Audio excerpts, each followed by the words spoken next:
Hola, ¿qué tal?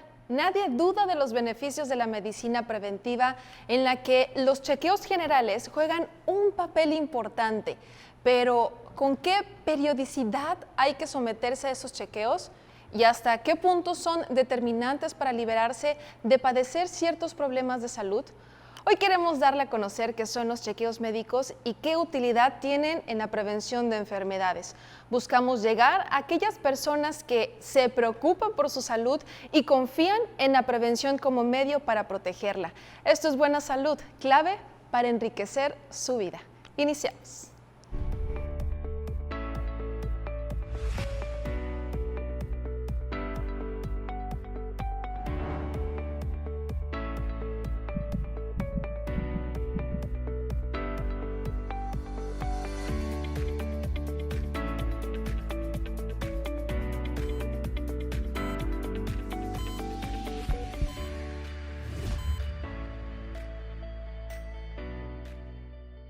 Chequeo médico general, un control inteligente de tu salud.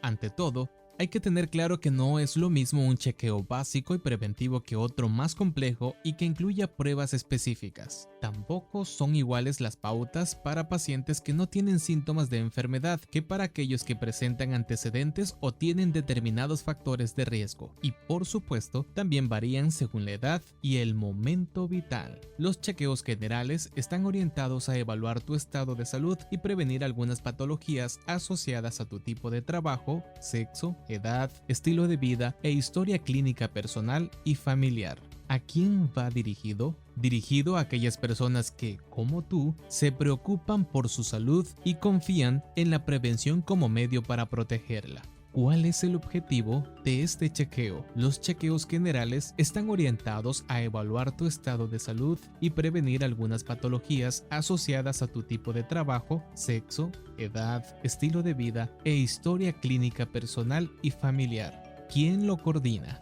Un director médico asegura la coordinación de todos los especialistas y pruebas diagnósticas para obtener una valoración específica desde la óptica de cada experto y así aportarte un diagnóstico integral y completo. ¿Qué pruebas médicas incluye? 1. Análisis de sangre y orina. 2. Revisión por especialista en medicina interna. 3. Pruebas cardiológicas, electrocardiograma y ergometría. 4. Radiología de tórax, AP y lateral. 5. Ecografía abdomen-pelvis. 6. Audiometría. 7. Consulta de oftalmología. 8. Espirometría. 9. Ecodoppler TSA. ¿Qué son los chequeos médicos generales? Bienvenidos a Buena Salud, soy Bárbara Escalante y este será el tema del día de hoy. Y para platicarnos más a fondo y darnos todos los detalles, en el estudio se encuentra la doctora Amairani de la Cruz Hernández, Coordinación General de los Servicios Médicos de la UJAT. Bienvenida, doctora, ¿qué tal? Gracias. De nueva cuenta. Así es, la segunda vez. Así es, y bueno, también se encuentra el doctor José Alberto Perfino Espinosa Escudero, quien es parte de la Coordinación General de los Servicios Médicos de la UJAT. Doctor, bienvenido. Muchas gracias por la invitación. Vamos a iniciar primero con el chequeo médico general. ¿Qué es el chequeo médico general, doctora? El chequeo médico general es una evaluación clínica que va a estar basada en una entrevista médica y en una evaluación física para determinar el estado de salud de algún paciente. No solamente es exámenes de laboratorio, sino qué nos aporta el paciente de manera verbal, como antecedentes familiares. Y con todo eso, nosotros evaluamos cómo está el estado de salud del paciente.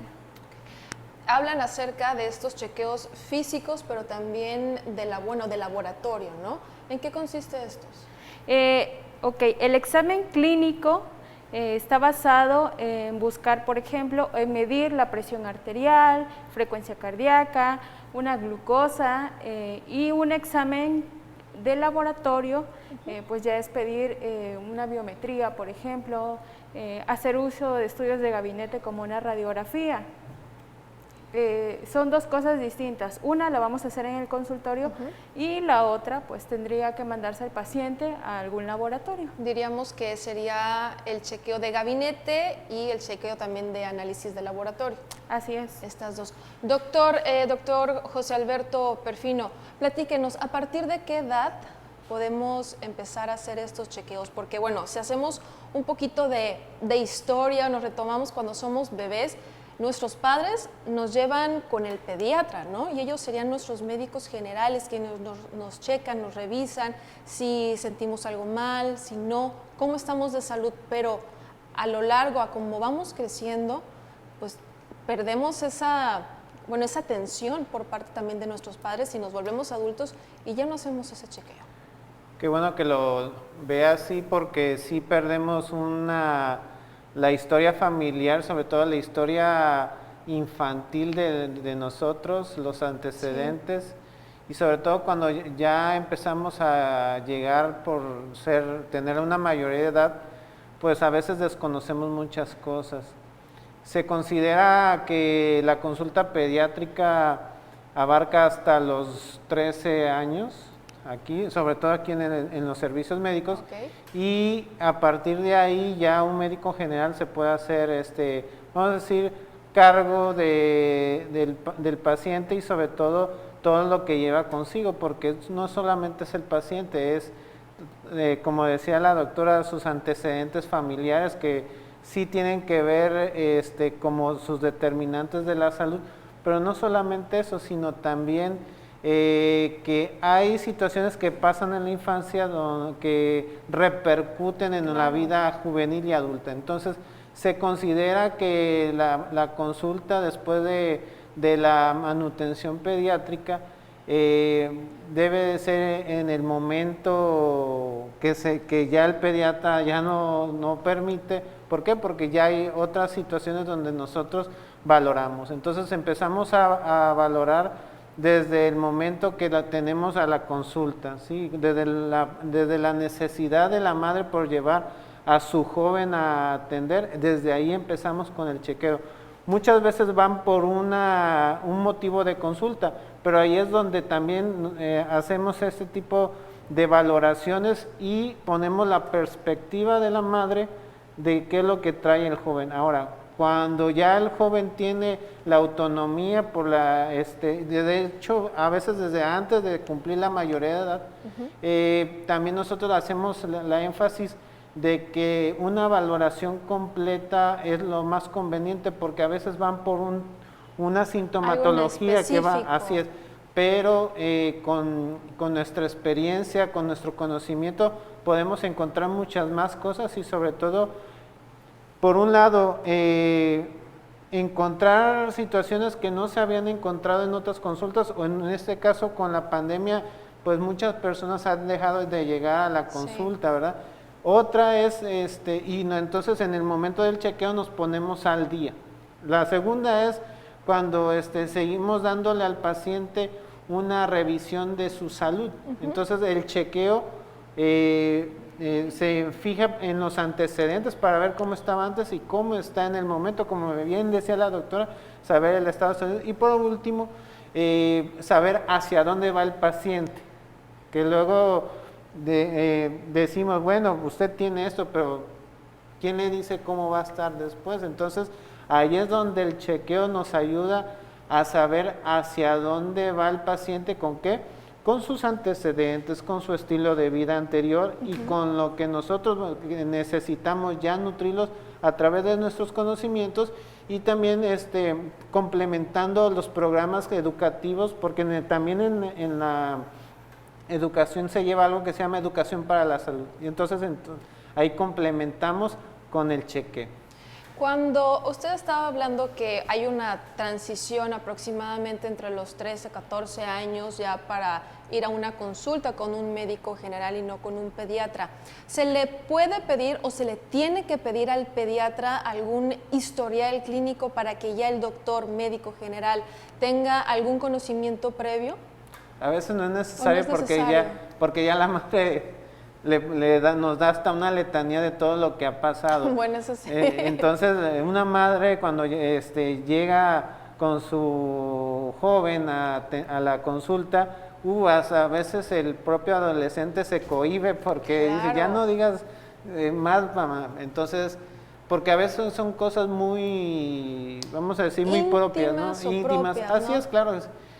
Pero cuando le damos la libre tribuna a la madre, luego seguimos con el joven. Entonces ahí es algo donde ya dirigido preguntamos, y dime, ¿qué te gustaría? Sientes, Así ¿no? es. Entonces desde ahí podemos expandir Dejar las fluir. posibilidades de lo que podemos encontrar, porque toda persona es un libro abierto, ¿sí? Un libro, pero bueno, falta ver quién va a leerlo, ¿no? Claro. Y sobre todo,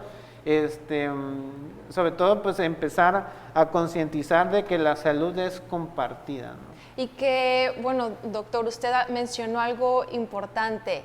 Esta es una de las problemáticas, y que no estoy diciendo que es problema total, sino que deben de dejar a los adolescentes, jóvenes, cuando empiezan ya con esa autonomía, a poder hablar y dirigirse al médico que va a ser esa persona que le va a respaldar, que le va a apoyar clínicamente en esos próximos problemas que ojalá nunca hayan, pero siempre va a haber algún detallito, alguna dolencia, que dejen hablar, que dejen platicar, que se dejen liberar. Y esa parte, ¿qué podemos decir? Psicológica, social por parte de la familia, es importante, y que cuando se va al médico nos acompaña nuestro padre de familia o la mamá o el papá, y ellos son los que hablan.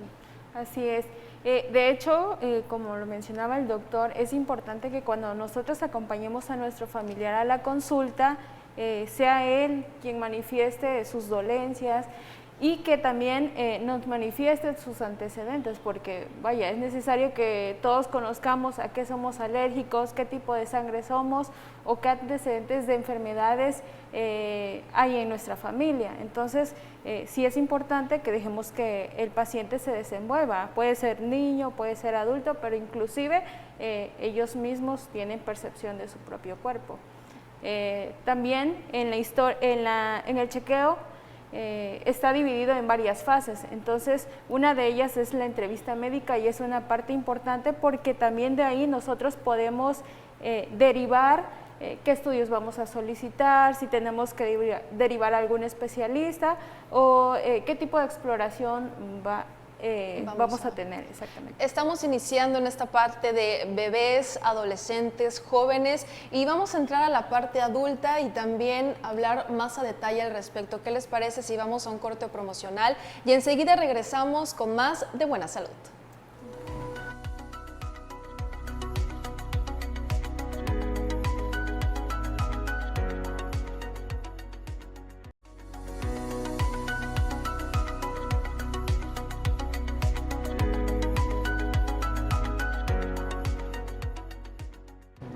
Ya estamos de regreso en Buena Salud y estamos hablando acerca de un tema de prevención. Me refiero al chequeo médico general, y para eso está con nosotros la doctora Mayrani de la Cruz Hernández, de Coordinación General de los Servicios Médicos de la UJAT, y también el doctor José Alberto Perfino Espinosa Escudero, Coordinación General de los Servicios Médicos de la UJAT. Y seguimos platicando. Ya estuvimos hablando de la etapa de bebés, de adolescencia. Ahora vamos a hablar ya de joven adulto, ya como responsables, como ciudadanos responsables que debemos de ir a un chequeo general. ¿Cuáles son estos beneficios y cada cuándo debemos hacernos un chequeo general, doctora? Ok, el beneficio principal es la prevención. La mayoría de las personas acuden a un chequeo general porque la vecina se los recomienda, porque sienten alguna dolencia, pero no van a un chequeo general sin sentir alguna molestia. Y es que a lo largo de todos estos programas lo hemos platicado. Hemos tocado temas de alguna enfermedad en específico, pero a lo último siempre concluimos, es que la prevención es lo más importante, el irnos a checar, pero ¿cuándo debemos hacernos esos chequeos? En general, todos, sin importar la edad, deberíamos de empezar a hacernos chequeo a temprana edad. Generalmente se recomienda que sea de manera anual si no hay alguna patología previa o no hay alguna enfermedad que necesite un seguimiento de manera más continua. Y lo ideal es que sea antes de que se nos desarrolle alguna enfermedad. Por eso el chequeo, la principal función o el principal objetivo es prevenir. Hay enfermedades, en este caso, como la diabetes mellitus, que en el 2015 era la segunda causa de mayor discapacidad en mujeres y en hombres, que es una enfermedad que se puede prevenir teniendo buenos hábitos alimenticios, haciendo ejercicio, inclusive no solamente son las disfunciones orgánicas las que nos llevan a padecer una enfermedad, sino también las cuestiones mentales. Últimamente con la pandemia se ha visto que hay un incremento en la tasa de personas que padecen depresión o que padecen ansiedad y que tienen que estar utilizando ansiolíticos, y que también el apoyo psicológico es importante para poder llegar a tener una buena salud o para prevenir llegar a tener ese tipo de problemas psicológicos. Y es que una realidad que tenemos en México, y no me dejarán mentir, es que vamos al médico ya cuando hay alguna dolencia y grave, no cuando sentimos un pequeño dolor de cabeza, sino cuando ya es algo que no soportamos por muchas u otras cuestiones, ya sea, no sé, económico, ya sea porque lo dejamos pasar por un simple dolor, por muchos factores, le podríamos llamar también sociales y culturales, a comparación de otras culturas como las orientales, que ellos están totalmente acostumbrados desde hace muchos años en esa parte de la prevención, ¿no? Yo creo que también nosotros, solamente que nos hemos amoldado mucho a cómo nuestro país vecino trata ese tema, sobre todo hasta copiamos a veces cosas que no debíamos copiar, como esas situaciones de campañas antivacunas y luego más ahorita con el COVID. Entonces yo creo que también en México desde la época milenaria, desde los aztecas, los mayas, los olmecas, también tenían sus personas, y sobre todo con grandes conocimientos hasta de herbolaria. También se daba la población a ser atendida, y de hecho pues a menor población pues era más fácil darle seguimiento. Actualmente pues México, la medicina, la salud pública, la educación ha tenido que unir lazos para poder romper esa apatía por la población en no hacerse el chequeo. Entonces en el momento que llega a nosotros, a veces ya cuando hay una situación grave, pues el mismo chequeo nos permite saber qué tanto se le debe de dar seguimiento, a qué periodicidad debe de ser de acuerdo al conocimiento que se tiene previo de la enfermedad y sobre todo a cómo se comporta con nuestra población. Entonces los chequeos generales nos dan la pauta, y entonces el maestro de ceremonias tenemos que ser nosotros. Claro. Nosotros debemos de aleccionar al paciente. Es muy difícil por esta cultura, bueno, cómo ha sido invadida y hasta desplazada la cultura mexicana por una cultura más americana, pero aún así está en nosotros y está en la población ser perceptivos, y está en nosotros tomar las herramientas necesarias, ya sea presencial, a través de los medios, redes sociales. Entonces hay diversas maneras que tanto nosotros como médicos, como la salud pública, como los servicios de salud, debemos de incidir sobre eso, y sobre todo de incidir en la necesidad de prevenir, ¿sí? Sobre todo de enfermedades que pues a nuestra población va golpeando, y muy significativamente las enfermedades crónico-degenerativas. Entonces debemos hacer más énfasis de que la persona debe de sentir la necesidad por atenderse, y de que existe la prevención, ¿no? Y sobre todo que podemos tener estilos de vida saludables, pero pues para eso el paciente pues tiene que escucharnos de nosotros. Y todo un cambio de chip, no solamente Claro. como individuo, sino con la familia, con la persona con la que vives, también debe de haber ese cambio, porque si no va a ser muchísimo más difícil y pues todo eso se contagia. Y se contagia, me refiero al modo de pensar, a la manera de hacer. Entonces, si tú no tienes un buen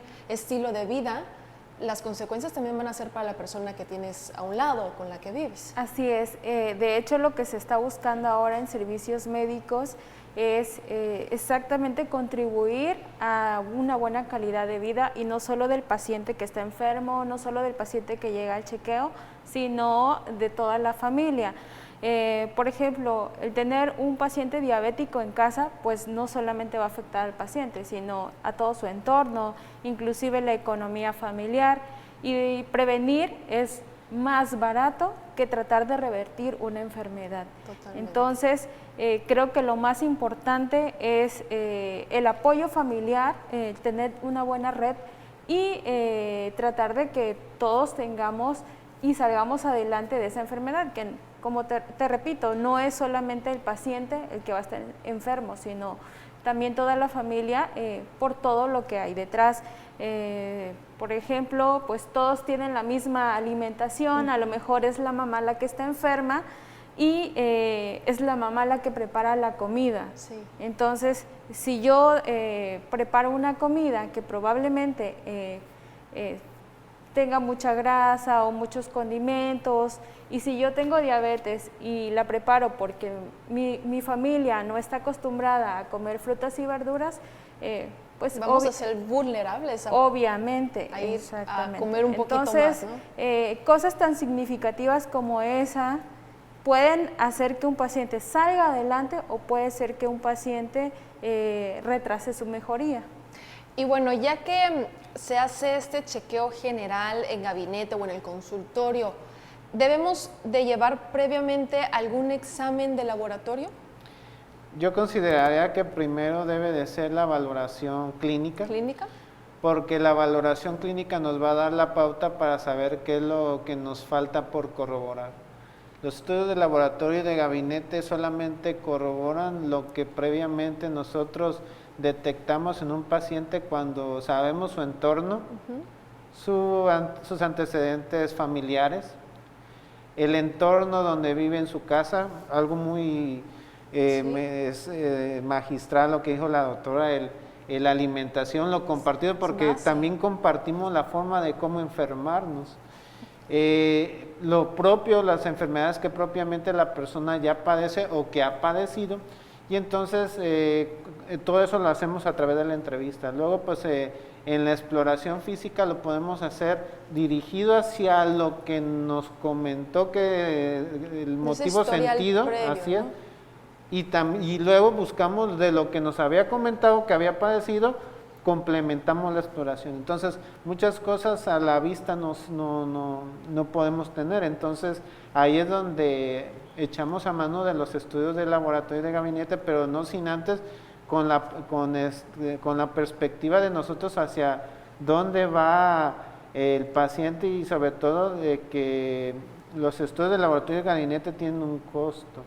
Y entonces también debemos de pensar en la economía. Con miedo, doctor, tiene un costo, y eso lo sabemos. Eso también a veces puede ser lo que impide a una persona ir con un médico, porque tienen ese temor, ese miedo de que les vaya a pedir un examen de laboratorio, una prueba de laboratorio, que es una realidad, muchas son costosas.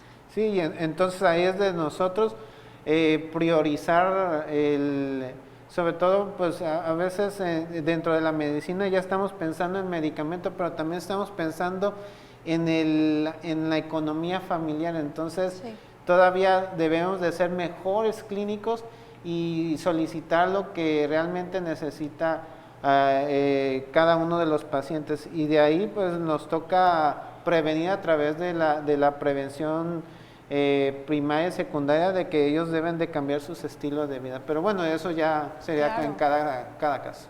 ¿Qué les parece si al regresar del corte promocional comentamos de qué tipo de prueba de laboratorio hay? Algunas son más económicas, otras más costosas, pero tienen una razón.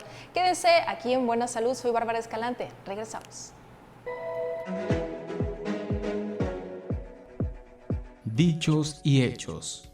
Tu cuerpo es templo de la naturaleza y del Espíritu Divino. Consérvalo sano, respétalo, estúdialo y concédele sus derechos.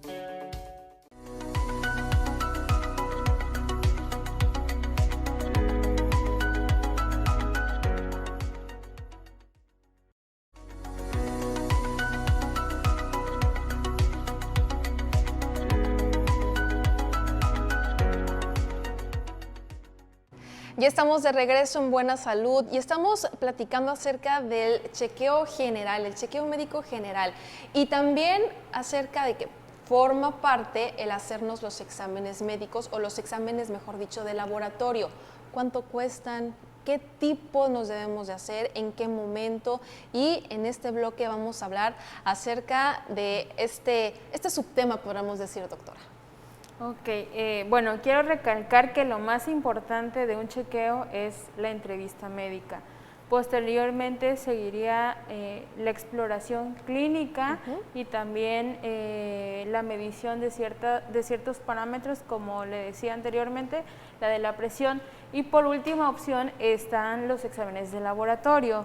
Sí tenemos exámenes de laboratorio que van a ser como más básicos, que son los que pedimos generalmente de entrada, como es una biometría, en donde podemos saber si el paciente tiene anemia, incluso si está pasando por alguna infección. ¿Cuál es la biometría? ¿En qué consiste?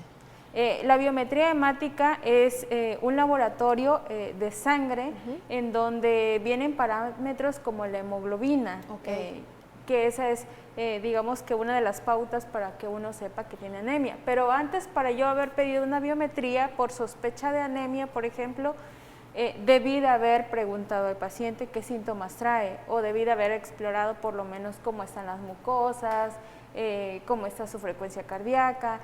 Entonces, por eso quiero hacer hincapié que lo más importante es la exploración y la entrevista, y posteriormente los exámenes de laboratorio y los exámenes de gabinete. Se va asignando el que es necesario por alguna otra cosa que podamos percibir físicamente, ¿no? Exactamente, y aparte la biometría es un examen de laboratorio que no tiene tan alto costo, que es un poco más accesible para la población y que es muy fácil de conseguir en cualquier laboratorio. Entonces es uno de los que más se pide usualmente. Y es que también muchas veces, y bueno, lo estábamos platicando, que lamentablemente llega el paciente ya predispuesto y ya sabe lo que quiere o lo que necesita. Como, doctor, me siento así, creo que necesito hacerme este examen. A ver, permítanme, ¿no? Primero vamos a platicar qué siente, por qué usted afirma que está sintiendo eso. Creo que ahí mismo, como lo había comentado, debemos de ser los artífices de la consulta. Debemos de darle un buen servicio, pero sobre todo ubicarlo de la manera más eficiente y sobre todo más amable posible del servicio que le podemos otorgar. ¿Por qué? Porque a veces vienen con como bien decía, en una visión de túnel, esto es lo que yo quiero. Pero a veces podemos encontrar hasta más cosas. Claro. Y, o quizás que no sea eso. Y sea algo totalmente distinto. Entonces en el médico debe de imperar el escuchar. Sí, es algo que en algunas ocasiones hemos también escuchado que se ha perdido. El propio paciente nos lo dice. Lo segundo es explorarlo, preguntarlo de acuerdo a lo que pregunta o lo que le concierne al paciente, y a partir de ahí nosotros podemos hacer muy inteligentemente un interrogatorio dirigido a lo que comentaba, pero de ahí pues expandirlo. Bueno, si tú refieres esta sintomatología, ¿no crees que podría ser por otra situación? O cuéntame, ¿tú a qué le atribuyes? ¿De dónde proviene tu sospecha? Claro. Entonces, al darle el beneficio al paciente de que se explaye, primero siente que por fin alguien le escucha. Luego, en el momento que se explora, digo, doctor, créame que a eso vine a que me explorara, vine a que me preguntara. Y ahora dígame, ¿qué necesito? Entonces, guiándonos de nuestro conocimiento, decir, bueno, en su caso, para corroborar lo que usted dice y lo que puede ser que yo confirme o no, pues vamos a hacer los estudios, pero ya son estudios dirigidos, ya sea a través de los estudios de laboratorio o ya sea a través de estudios de gabinete donde podemos, pues con la tecnología avanzada que tenemos, antes teníamos que hacer un examen minucioso y esperar a ver si fuera cierto, y no, al contrario, ahora tenemos la capacidad de poder no nomás solicitarlo, sino dirigir qué es lo más conveniente tanto para la economía del familiar o del propio paciente, o también la economía del propio servicio de salud. Entonces, no es una labor fácil, pero cuando uno está en ese camino, es algo muy apasionado. ¿Por qué? Porque abres tantas posibilidades y el paciente dice, doctor, fíjese que me acuerdo que he tenido esta situación, entonces ya ahí uno va a ir vanando y a veces lo que recordó todo, ¿no? Le da más sentido por lo cual acude a la consulta, y entonces podemos hacer todavía muchas más cosas. Y aparte hay que tener en cuenta otro punto importante, que la consulta es individualizada, es personalizada. Entonces, probablemente si tenemos el consejo de algún familiar o de alguna vecina, es que fui a un chequeo médico y me pidieron tales estudios. El paciente llega y dice, necesito X cantidad de estudio, pero tenemos que tener en cuenta que no necesariamente es así, porque a lo mejor los síntomas que tengo, a la exploración física, lo que encuentra mi médico no va a ser lo mismo que lo encontraron a la vecina o que le encontraron a un amigo. Totalmente Entonces diferente. hay que saber que no vamos a repetir necesariamente los mismos estudios, y las situaciones cambian totalmente. Inclusive la edad de un paciente a otro puede hacer que pidamos estudios de laboratorio o que no lo hagamos. También tener en cuenta que cuando vamos a una consulta médica, a un chequeo médico, tenemos que tener la conciencia y la responsabilidad de nuestra salud, porque la salud es compartida, es una responsabilidad del médico y es una responsabilidad también del paciente, no solamente va a ser mi responsabilidad. Entonces, al ir a una consulta, tenemos que llevar la mentalidad o estar dispuestos a colaborar con las indicaciones que el médico nos dé. Si nos dice, hay que ir a nutrición, bueno, yo sé que mis enfermedades lo requieren, hacer un esfuerzo, porque sé que es algo también muy complejo, bueno, pero darme la oportunidad de conocer qué hay ahí. Y saber por qué me lo están recomendando los médicos, porque sí, a veces pueden llegar con esa mentalidad, digámoslo, cerrada totalmente, y a pesar de que van con el médico, lo escuchan y todo, siguen renuentes a realizarse ese examen o siguen renuentes a cambiar ese estilo de vida, que muchas veces simplemente es eso, cambiar un poco ese estilo de vida, no hay necesidad de utilizar medicamentos, y la gente pide medicamentos para confirmar que se está curando o que va a resolver su problemática. Así es, pero no... los medicamentos no son magia, entonces digamos que un 50% tendría el medicamento para llegar a una cura, pero también el otro 50% está el hacer ejercicio, la nutrición, inclusive asistir al psicólogo, porque el estrés también puede detonar más enfermedades o aumento en la presión arterial. Entonces son muchas cosas. ¿Cuáles son esas problemáticas más comunes que distinguen en su día a día? Ahorita en la pandemia, la mayoría de las consultas que a mí me han tocado son pacientes que sufren de ansiedad y depresión. Y, algo más psicológico, entonces. Exactamente. Aparte, son pacientes que van a tener enfermedades como diabetes, hipertensión, y si a eso le agregamos que tienen trastornos del sueño porque padecen insomnio, que tienen problemas de ansiedad, también ellos empiezan a somatizar, o sea, el cuerpo empieza a crear ciertos síntomas que en realidad no están pasando. Entonces, eso también merma la salud del paciente y no hay necesidad de llegar a ese punto. Doctor, ¿alguna otra problemática que usted también distinga en su día a día, que sea más común?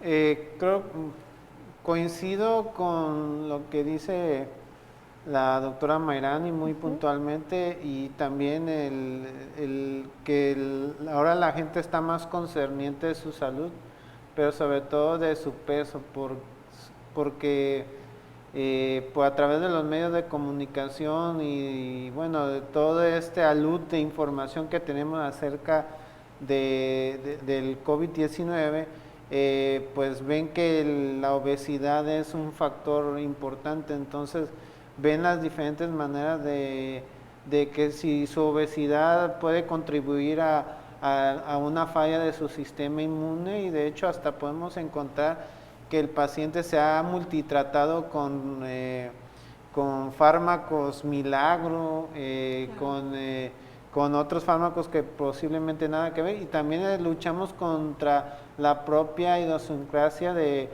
la población, porque prefieren más los remedios caseros, y entonces muchas veces hasta por tomar un remedio casero que piensa que puede prevenir, puede agravar una situación que era normal, y que ahora porque aún siendo natural, todo es química, todas las sustancias pueden hacer un efecto en nuestro cuerpo, sobre todo en nuestro hígado, que es nuestro laboratorio del cuerpo. Entonces de repente si ingresan sustancias a cuales no estamos acostumbrados y que el hígado no puede metabolizar, entonces viene a mermar todavía más las ondas, y a veces aún cuando están padeciendo la propia enfermedad, le podría decir hasta más de 30 remedios que hay para que la gente comenta que tiene, y entonces a veces encontramos condiciones todavía mucho más complicadas de sus enfermedades. Entonces también contra eso nosotros vamos, contra la desinformación.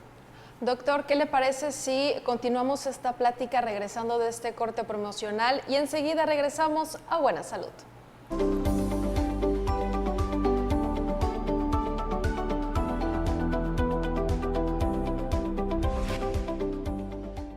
Noticias del mundo de la medicina. La dieta 16-8 funciona. Durante un pequeño estudio, investigadores de la Universidad de Illinois en Chicago invitaron a 28 sujetos obesos a seguir un régimen de ayuno intermitente, conocido como la dieta 16-8, a lo largo de 12 semanas, en el periodo de 8 horas, comprendido en las 10 a.m. y las 6 p.m. Se permitió a los participantes comer cualquier alimento sin restricciones en cuanto a cantidad.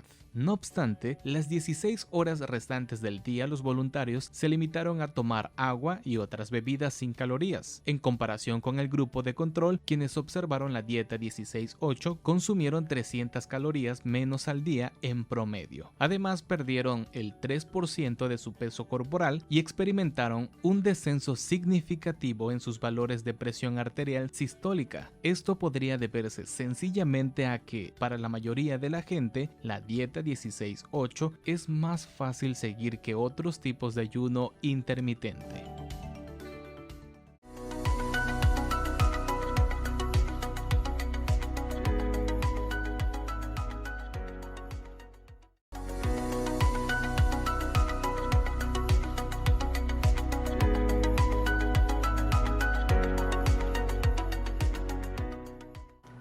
De regreso a Buena Salud, y vamos a continuar en este último bloque ya para ir concluyendo y hacer y puntualizar cosas generales. Me refiero a el chequeo médico general. cuándo lo tenemos que hacer, en qué momento, a partir de qué edad, todo eso lo hemos estado hablando. Así que vamos a concluir un poquito, pero antes de todo eso, quiero preguntarle a la doctora, ¿qué enfermedades, doctora, son prevenibles gracias a estos chequeos generales? Así de simple. En general, la mayoría de todas las enfermedades van a ser prevenibles. Incluso antes de nacer, podemos prevenir ya ciertas enfermedades. Entonces, cualquier enfermedad, en cualquier edad, a cualquier etapa de la vida, uno necesita hacerse un chequeo. El chequeo va a ser de manera anual. Si se encuentra alguna enfermedad o alguna cuestión que amerite valoración cada mes o cada 6 meses, pues el médico pertinente hará esa acción. Pero en general, cualquier enfermedad puede ser prevenible con un chequeo médico a tiempo. Claro, a tiempo. Y ya estábamos hablando que la primera vez que se va con un médico general y se va a su primera cita, un chequeo, bueno, pues les puede pedir o no alguna prueba de laboratorio. ¿Qué pasa después? O sea, ¿cuál es la continuación de esa cita médica y con el examen que le mandó el médico en dado caso? Va a estar mucho dependiendo de la enfermedad y sobre todo de lo que hay que trabajar con el paciente, porque no es solamente recetar y ya. Creo que hemos dejado un poco de ser también la parte educadora. Debemos de educar a nuestros pacientes, pero sobre todo debemos de hacerlo a través de la ciencia, de lo que se puede demostrar.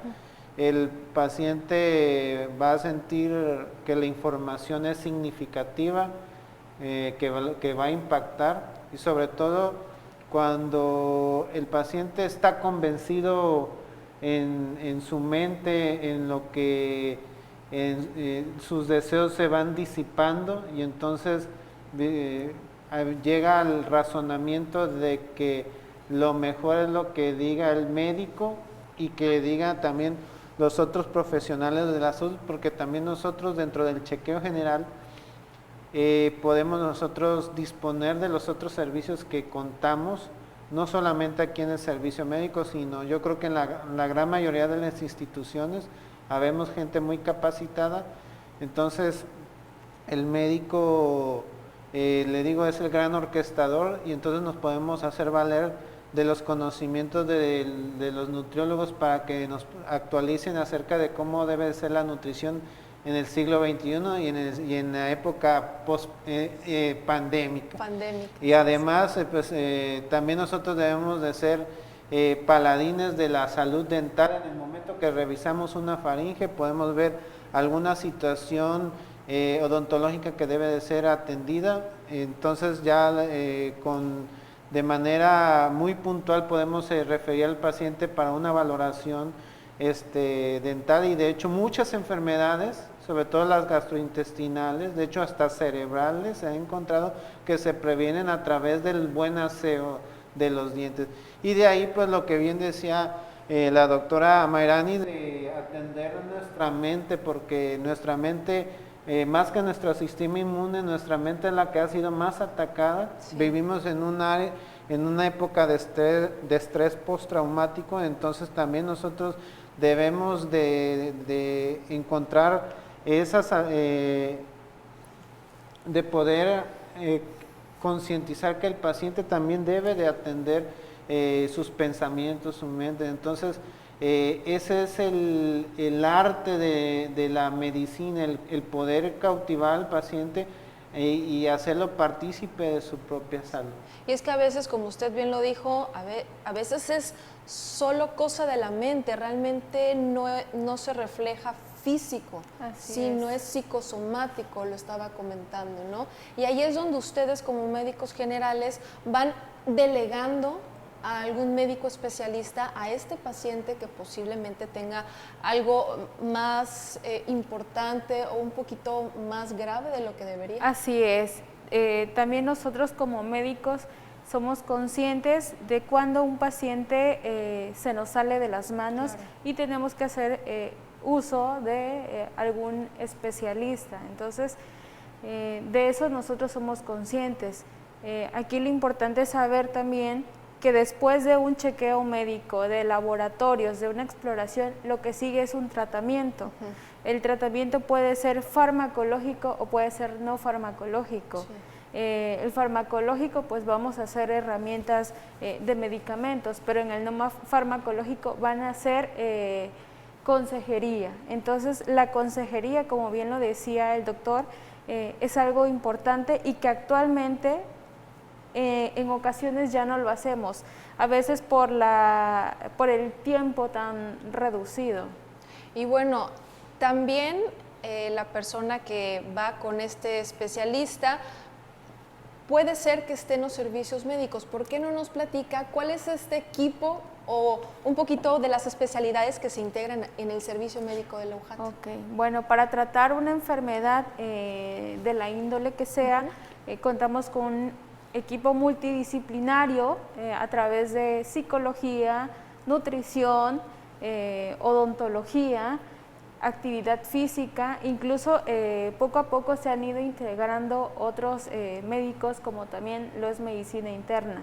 Entonces, creo que tenemos un equipo bastante bueno y afortunadamente en servicios médicos lo tenemos, entonces hay que también aprovechar lo que tenemos y no echarlo en saco roto. Y que es que a lo largo también de Buena Salud, de todos los programas que usted ha visto, cada martes han venido estos especialistas, así como ustedes, a platicar de diferente tipo de enfermedades, de diferentes temas que son importantes para que la sociedad sepa que a veces no sabemos lo que tenemos. Así es. Y que tenemos que tener este conocimiento general, y qué mejor que con la prevención, algo que siempre hemos recalcado, la buena alimentación, el buen estilo de vida, se va formando y se va expandiendo con las personas que tenemos cerca, con nuestros padres, con nuestros hermanos y muchas veces hasta con los amigos y con el equipo de trabajo. Cuando tú tienes algo positivo, lo vas transmitiendo, y eso es algo que ustedes también como médicos o como sociedad lo han estado haciendo a lo largo de estos programas.